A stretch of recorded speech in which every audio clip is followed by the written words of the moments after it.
Chapter 4, Rome. I'm going to run through this fairly quickly. As I did before, I'll post an older screencast that may help you with to differentiate between Greek and Roman values. And so let's just go ahead and get started. So,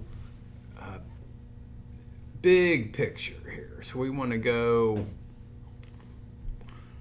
all the way to the back here. What are the Romans about? Well, pretty much as Virgil's going to have his main character, it's Aeneas or Aeneas, it would be way back when, but most people say Aeneas now, makes choices that he would prefer not to make. It's about duty, right? Doing what your obligation is. So that takes preference over your feelings, right? So in the context of that gravitas word, a word we still use quite a bit, a seriousness of purpose, a sense of responsibility. There's something larger at stake that you are kind of plugging into. Think of a historical continuity, right? Pietas, dutifulness and devotion to others, all right, whether this is God's, family, all that sort of stuff. Dignitas, and these are pronounced W's in Latin. Virtus, manliness. So a virtuous, the actual root of the word goes back to the Roman vir here for wir, for manliness, which is very sexist, as a lot of this stuff is, until we get much later in the book. Also, real big picture, why do we even care? Rome was responsible for the spread of Western civilization. And so again, it's as if you had fish trying to contemplate water.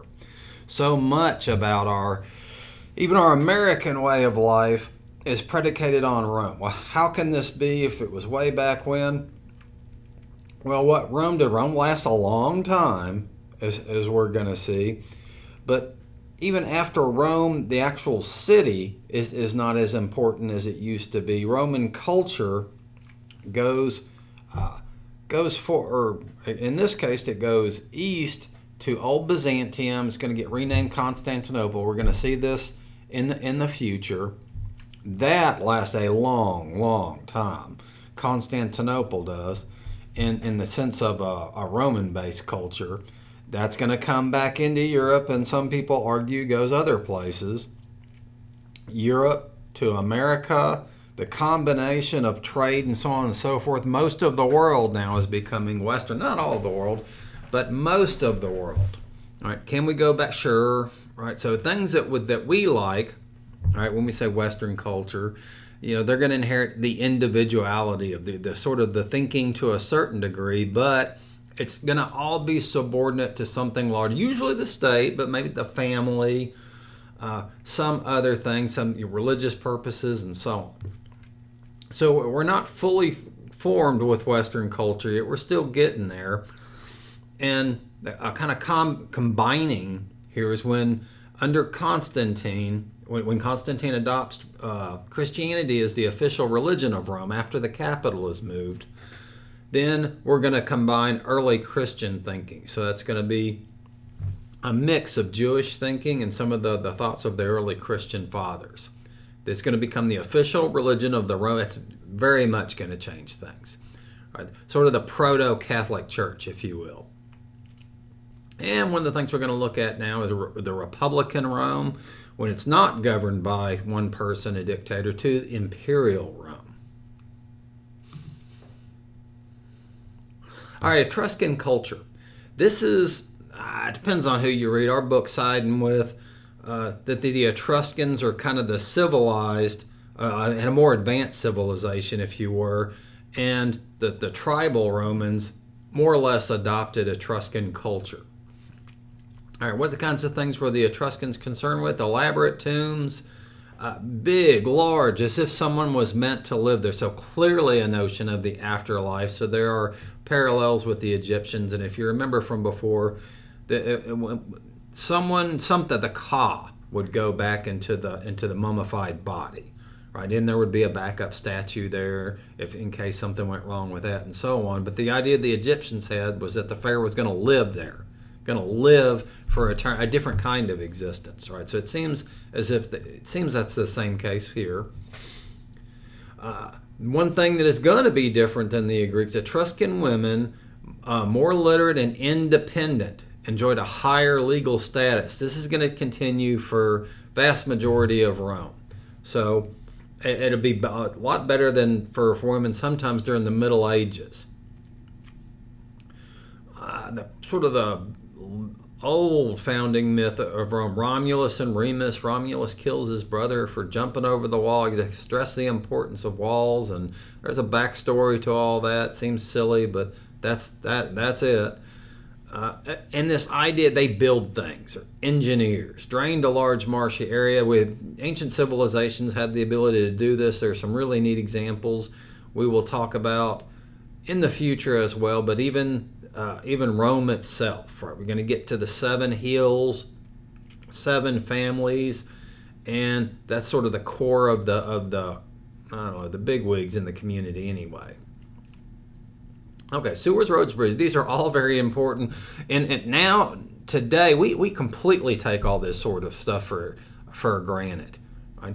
Think of a world where these things are haphazard at best. Right? Do you want sewage in your streets? How would you get to the next town? Or even, your neighbors on the other side of town if you didn't have good roads. Romans were great road builders. Bridges, same thing. All this stuff is very useful and very powerful because it enables people to specialize more down there. If you want to trade, you can tend to just do that, and so on. I'll probably postpone that a little bit. In terms of the way power actually works in civilization, it's not really what you think. You think you just send nowadays the Marines or the Army in there, lob some missiles, whatever. All that's predicated on a bunch of this infrastructure type stuff that we usually don't think about. Okay, so it's giving you the authors of this book, Cunningham. This is how he thinks it happens. And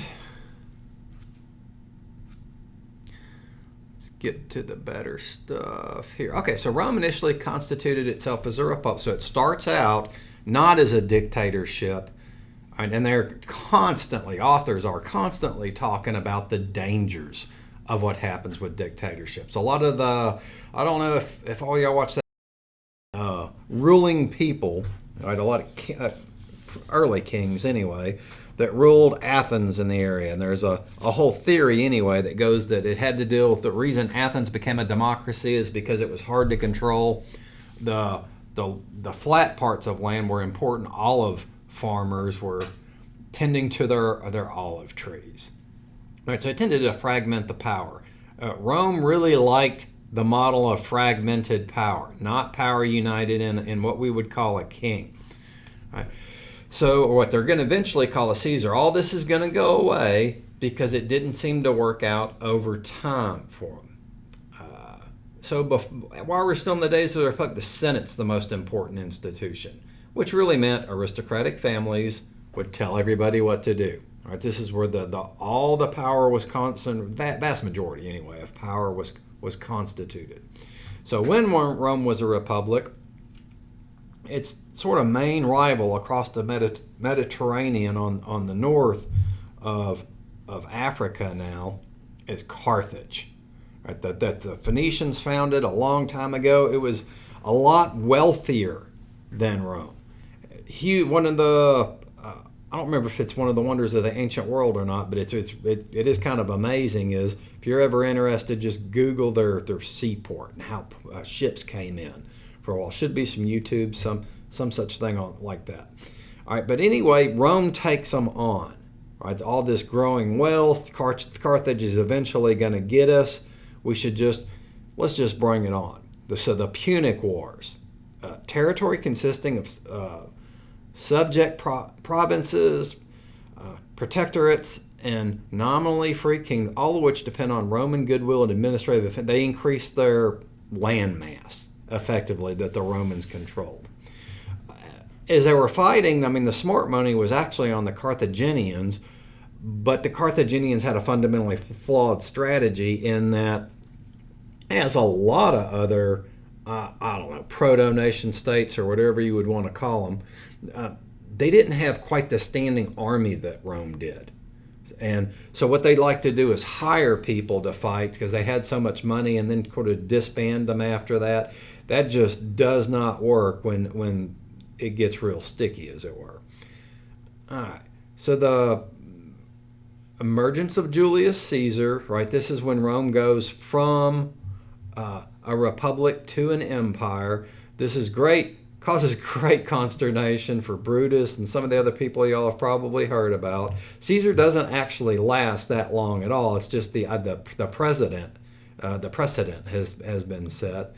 And then Cicero's big thinker in the Republic, kind of self-serving at times, but mostly important literature. If you ever study Latin, huge sections of Cicero. His thought on this. All really bad stuff happens to him down the road. Right after this period, Catullus is kind of the foremost lyric poet. He wrote a lot of kind of, I don't know, semi-dirty poems and stuff like that too. Stoicism, this is really important for Romans. Acceptance of all situations, including hardships. All right, how you can control your attitude towards what happens. Note that this really dovetails nicely into duty. We've got to build this fort. Right now, we've got to make this road. There's this larger idea of Rome. It gives them gumption. Right? It's not that the Romans never got defeated. The Romans got defeated a lot of times, but they would always come back. Right? So if they tried to expand and were knocked back 3, 4, 5, they just kept coming. So part of it is you just got to think like that. And as a culture, not one or two people, a whole lot of people. Right? So we're going to call it Stoicism. It's not really organized the way we think of movements or something like that now. But Romans, a lot of people, a huge time span too. Epicureanism stresses moderation and prudence, but it got interpreted at the time as it's just pursuit of pleasure, right? So, drink, sex, whatever floats your boat, pretty much. But although that wasn't sort of originally how it was supposed to work, Stoicism was the sort of the lasting thing, basically. All right. Romans also in this period, Neoplatonism. Why is that important for the spread of civilization? Well, it's going to lay the groundwork for some of the stuff that's going to be really important later. Neoplatonists adopted the concept of the one. It's defined in Plato's Timaeus. Catholic priests are going to, the theologians anyway, well, that must be God, right? They also thought that humans had a soul. So they thought, the sort of intellectual framework behind all. It's not like no other culture's ever thought of a soul, but the whole apparatus, as it were, that's going to turn into a theology later, kind of starts in this era.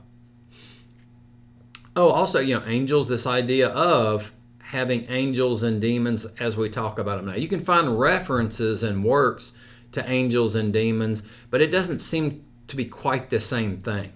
So, for example, I think it's in the Old Testament, Satan is sort of the archangel, right? The evil archangel, I believe is mentioned twice, right? In Genesis, just in the Old Testament. In Genesis, in the garden, of course, and then in Job, where he's called the tempter. And it seems it's a lot more, I don't know, it's kind of weird in the way that we think about the archdemon, because he's just sort of strolling around, walks up to God, he says, hey, here's my servant Job, and they have a big test. It doesn't seem to function the same way. So even if the words get translated as that sometimes. Okay, really lasting things that we almost never think about. A single unified code of civil law. All right, remained in use in many parts of Europe for centuries and profoundly influenced the development of the modern legal systems. You got to have this to have a stable society. So emperors, Roman Caesars are going to come and go. In Europe, this will get disbanded because sort of I alluded to this in the Greeks, but really what we kind of want to do in a tribal sense is have blood feud. Somebody kills somebody in your family, you got to go back and kill that person, or maybe somebody in his family. If you can't, the Hatfields and the McCoys. What gets us out of the Hatfields? The law, a legal system. Not one strong person controlling what we would call a few blocks or a few towns or even a nation, something like that today. People have to, the end result of a justice system is not that people are happy. That's not going to happen. Right? A justice system, a judicial system is succeeding when people don't, in America, when people don't go get their guns and go get their own justice, for the most part. And so not that this will happen from time to time, but for the most part. All right, then society can proceed, and you can't have, if you end up having a legal system predicated off of strong people running sort of quadrants, as it were, if it's their decision, then notice how it would change from person to person, but also everybody's going to hear about the next system open. Right? And this idea of unfair, unjust, that makes it real hard for trade, for building up, for getting relations with not just inter sort of departmental relations, but what we would call international relations now, but I don't know, proto-national or something like that. The Romans were really good about not trying to reinvent the wheel, right? They understood that the Greeks were superior thinkers and they liked the Greek gods, so they just they already kind of had different names for them, and they incorporated basically the Greek gods. There are some other gods, but that's the gist of it. Roman calendar. This is a much bigger deal than you would think. First of all, there is a Roman calendar. That standardization of which Julius Caesar, that's one of his first tasks, as one of his glorified first tasks. But he had to get the calendar straight because too many pirates were hijacking shipments of grain from Egypt, as you remember, was the breadbasket of the ancient world. A lot of people in Rome, they'd kind of sucked up a lot of their agricultural land, needed food, and it's really hard to guard the ship. The Roman calendar was important for the religious festivals, which are important because of the religion part of it, but also a break. They didn't have as we do now, they didn't have, for a lot of people, on a full-time standard work week, not in the service industry maybe, but Saturday and Sunday off. Right? So a lot of these festivals served as their days off. So they would, maybe work 12 days and have 2 or 3 days off, and then work 4. It was a little bit odd, but it gave them some time to recover a little bit. And there, it's just the list and how everything changes. All right, Roman music, and I don't know if you listened to I believe it was the second screencast I posted. It was called Origins of, how do we even get symbolic thinking to start out with? But they believe anyway, and there's always some discovery that could overturn all this. Intended mainly for performance at religious events such as weddings and funerals. I don't know about that. I find a hard time. You're not going to have a lot of music in other areas, much like when y'all go out now. But that's what they're saying. Okay, Imperial Rome. This is when everything changes. So Rome's been around 1,000 years. Well, it's sort of. We'll talk about the dates. But this last part of it is the Imperial Rome. Caesar's a young great. He didn't have a direct heir. Caesar didn't. So it goes to Octavius, right? This is Caesar Augustus. All right, they get 2 names, as where you get your sort of your royal name. Caesar Augustus bad.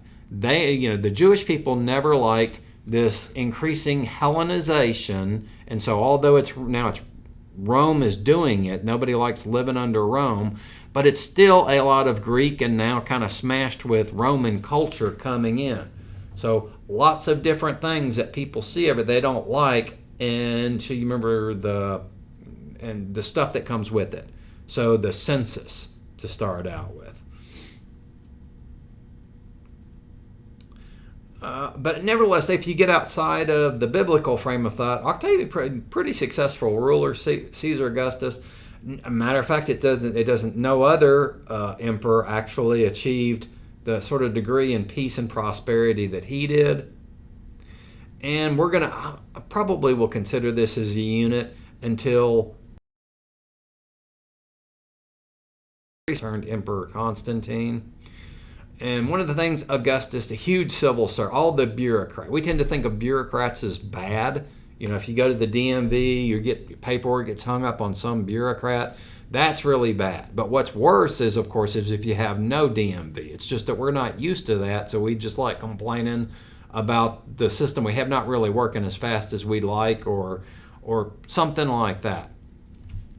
All right, so it would be really, so if people say, well, I don't want any governmental involved, well, you can't really have like 10-year-olds driving, right? Because what if they go out in your SUV and kill somebody, or other such? So we take all this for, what if there were no stoplights? Just stop whenever you want to. All right, so everybody kind of really likes having a system in place, but then conveniently likes to sort of separate themselves from it. My sort of favorite in Texas are the people who think that they honestly believe that they're libertarian, but they don't really think about anything about driving down roads and public water and all the other stuff that they get is just a benefit of civilization. Right? The Romans are really good at all that infrastructure stuff.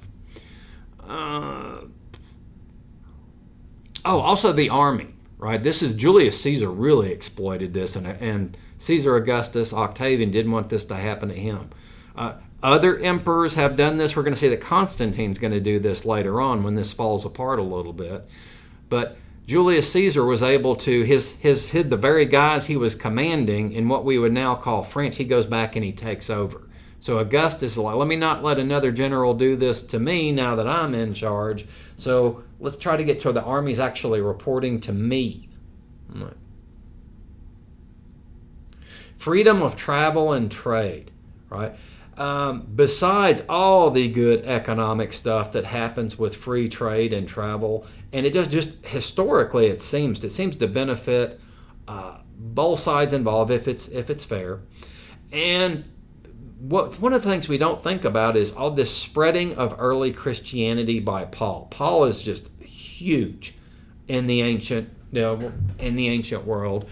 The spread of Christianity, but when he was doing this, I'm probably going to lose track at the time of just when he's sending letters, much less traveling himself. He's doing this over an existing Roman infrastructure. No one would be able to, the letters would take, my God, it would be 10 times as long without the Roman infrastructure. So besides the Roman roads, they'd have regular shipping lanes set up to carry mail and goods and all that sort of stuff. Roman road, they were really good at building roads. Right, it's had a standardization for width, the correct way to build them. Didn't use any unnecessary materials. And to this day, there is a special that usually shows up around Easter on, I don't know, International History Channel, but don't quote me. And they think they found the Garden of Gethsemane, and right by there where Jesus would have been held in his cell before crucifixion. Right. So, but the Roman road is there. They haven't changed the road. It's held up by and large because they didn't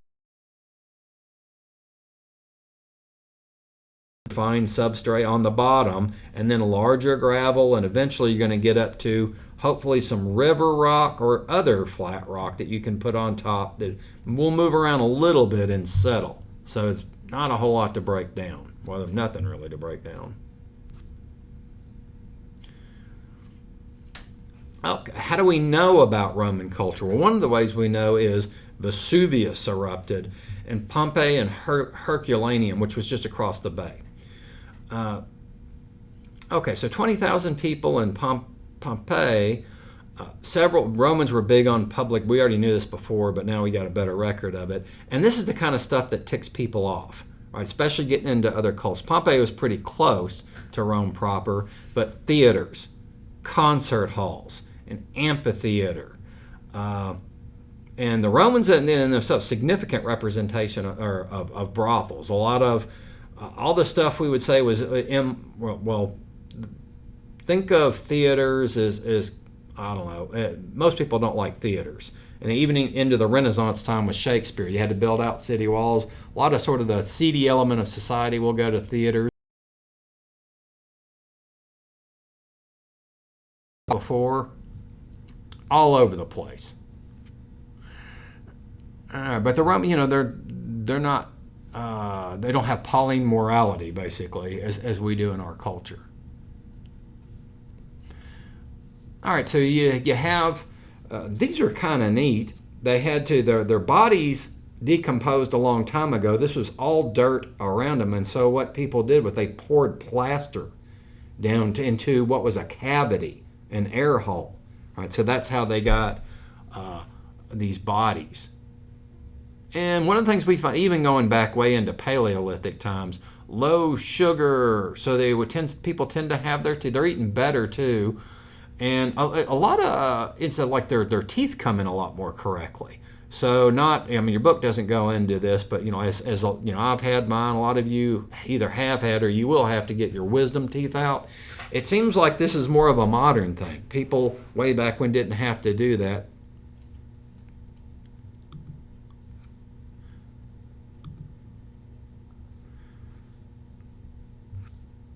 Okay, so remember Aeneas, duty.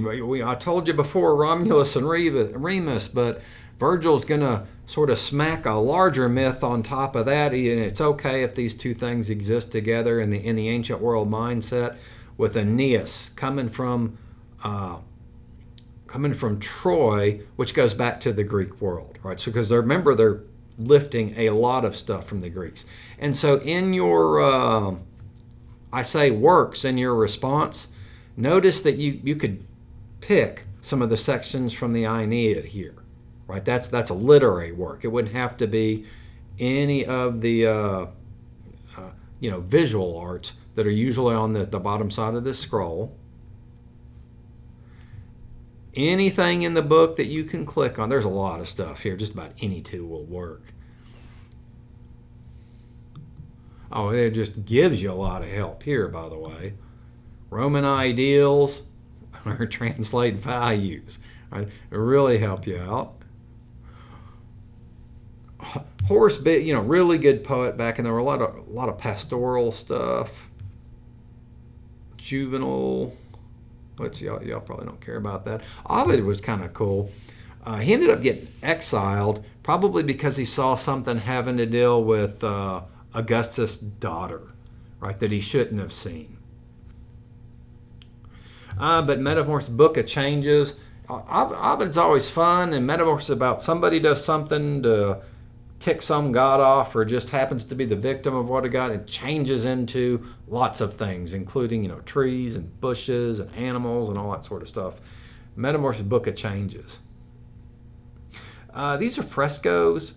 They would kind of, a plaster-like substance that would go on the wall and dry, and then artists would come in behind the people who laid it and paint in. This is in there. There are all sorts of different color periods that the Romans go through. Here they're into some more natural-looking colors. And to me, it seems I don't think there's a whole lot in our book here. They go through a god-awful period of red. Yeah, that's not showing up here. Okay. Now, this is really important. It doesn't look important, but think of it just as the arch. Right. Notice what happens when you have an arch. You now have interior space. Remember when I was talking about how in the screencast about how the pyramids got going, and people just like height in and of itself, but there's no interior space in a pyramid. There can't be, because the weight of the stone is all going toward the center. Well, here the weight's getting dispersed here, right? And on top it's collapsing into the keystone here. But now from the idea of an arch, you can go out this way, you can go out this way, you can start stacking arches on top. This is a lot more structurally solid, and now you've got the interior room, or you can just kind of spin an arch around its own axis, right, and have a dome. I mean, I don't think the Houston Astrodome is there anymore, but back when it was, it looked like an arch. I don't know, they wasn't really structurally built like an arch, but this is where the idea comes from. So important. So the Romans opened up interior. They invented concrete. I don't think our book didn't make too much of a big deal about that, but it is a real big deal.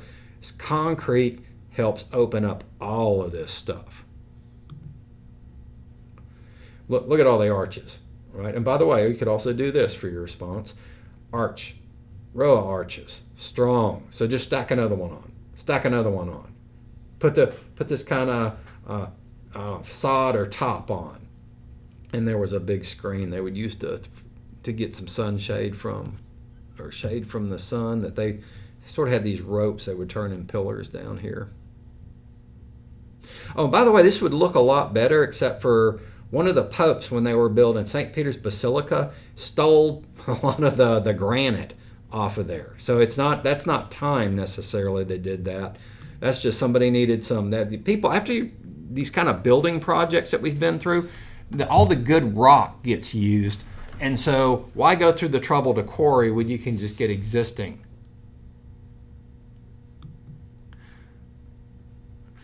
All right, 476.